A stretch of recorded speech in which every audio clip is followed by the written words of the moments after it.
سہیل بن عمر جب خالد بن ولید کی ٹولی سے شکست کھا کے قریش مکہ کے یہ عظیم جرنیل اپنے گھر میں گھسے تو ظاہر ہے جو قوم شکست کھاتی ہے وہ تیار ہوتی ہے ہمیں قتل کر دیا جائے گا. اب ہم ہار چکے.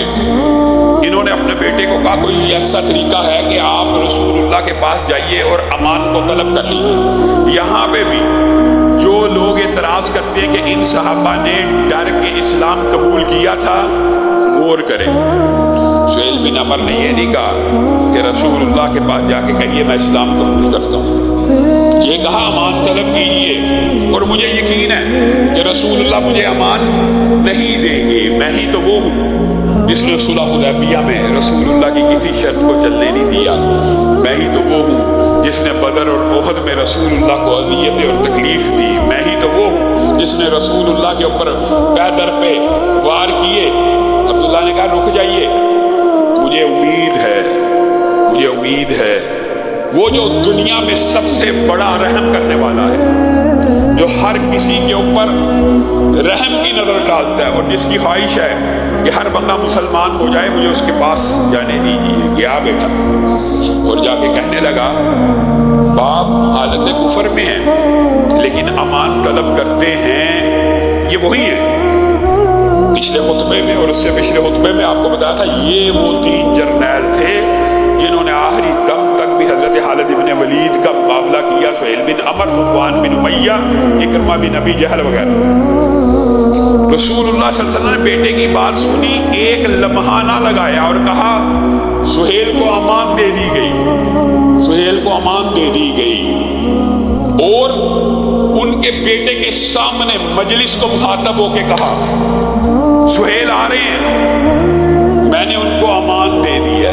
اللہ کی قسم تم میں سے کسی ایک نے بھی اس کو گھور کے بھی نہیں دیکھنا, آنکھ اٹھا کے بھی نہیں دیکھنا, آنکھوں میں آنکھیں ڈال کے گھور کے. ایک انداز ہوتا ہے جس کو گھورنا اردو میں بھی کہا جاتا ہے کہ آنکھوں میں آنکھیں ڈال کے نفرت کا اظہار کیا جاتا ہے, اور ویسی نظر ہوتی ہے انسان پہچان جاتا ہے کہ اس میں میرے لیے نفرت ہے. خبردار کسی نے سہیل کو نظر اٹھا کے بھی نہیں دیکھنا. ہاں وہ آئے گا تو باہر نکلنا, وہ اپنی قوم کا سردار ہے, وہ اپنی قوم کا جرنیل ہے.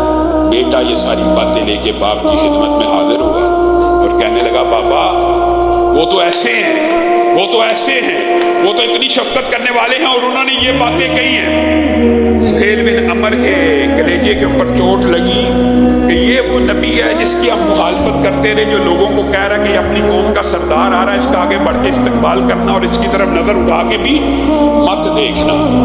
دل کو چوٹ تو لگ چکی ہے.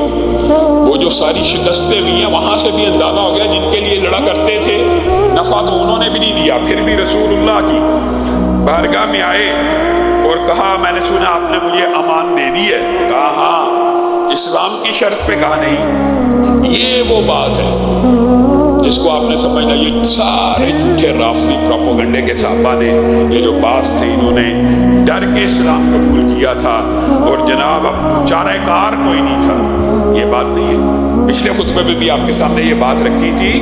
یہ جو اعتراض ہے رافضیوں کا کہ اچانک فتح مکہ کے بعد سب نے کوئی اسلام قبول کیا, اس کی سب سے بڑی وجہ 2 وجہ آپ کے سامنے پچھلے خطبے میں بھی رکھی تھی. ایک یہ تھی کہ عربوں میں یہ بات عام تھی کہ اس کو اور اس کی قوم کو چھوڑ دیا جائے, اگر یہ اپنی قوم کے اوپر غالب آ گیا ایمان کو قبول کر لیں گے.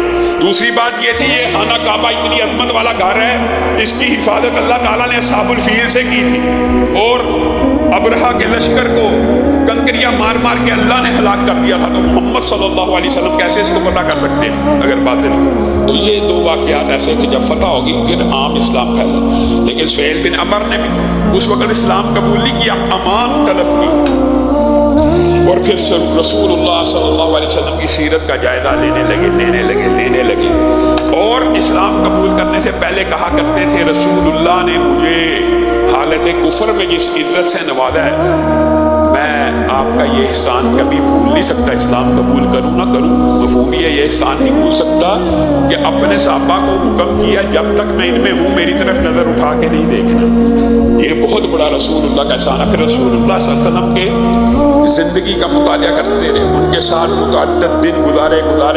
حنین کے مقام کے اوپر بھی رسول اللہ کے ساتھ جنگ میں نکلے تو اب بس ہو گئی، جورانا کے مقام پہ جا کے کہنے لگے اشہد ان لا الہ الا اللہ واشہد ان محمدً عبدہ ورسولہ۔ اللہ کے رسول امان طلب کی، امان مل گئی۔ صبح و شام کا مطالعہ کیا ہے آپ کی زندگی کو، اور پھر یہی وہ سہیل بن عمر ہیں کہ آپ کو یاد ہوگا ایک لمحہ ایسا بھی تھا رسول اللہ صلی اللہ علیہ وسلم نے صلح حدیبیہ میں بھی ان کی عزت اور توقیر اور احترام کیا تھا، سہیل آگے معاملہ آسان ہو گیا، لیکن ایک وقت ایسا بھی تھا جب عمر آگے بڑھے تھے اور رسول اللہ کو کہا تھا یہ قیدی بن گیا، اللہ کے رسول مجھے اجازت دے دیجیے، یہ قریش کا بہت بڑا خطیب ہے، بہت بڑا سپہ سالار اور جرنیل ہے، میں اس کے اوپر والے دانت توڑ دوں، کیونکہ زبان زیادہ تر اوپر والے دانتوں سے ٹکراتی ہے تو تلفظ صحیح ادا ہوتا ہے،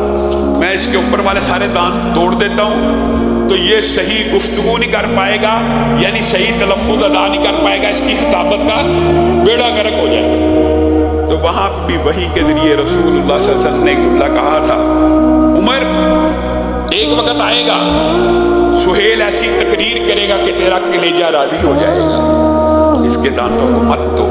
اور وہ وقت کب آیا؟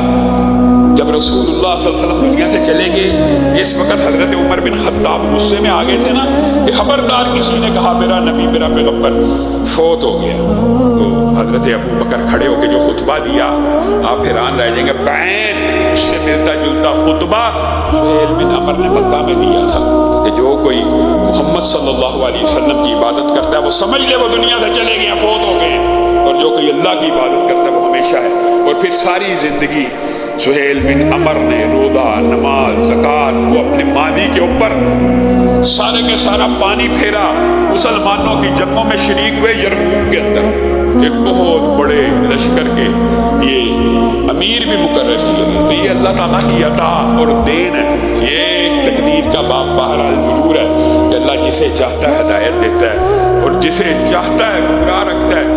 یہ وہ لوگ ہیں جنہوں نے آخری دم تک بھی، اور جو میں نے آپ کے سامنے یہ بات رکھی کہ جو 12 افراد کا رسول اللہ صلی اللہ علیہ وسلم نے نام لے کے کہا تھا ان کو قتل کر دیا جائے، ان میں سے بھی اکثریت کو بعد میں رسول اللہ صلی اللہ علیہ وسلم نے معاف کر دیا۔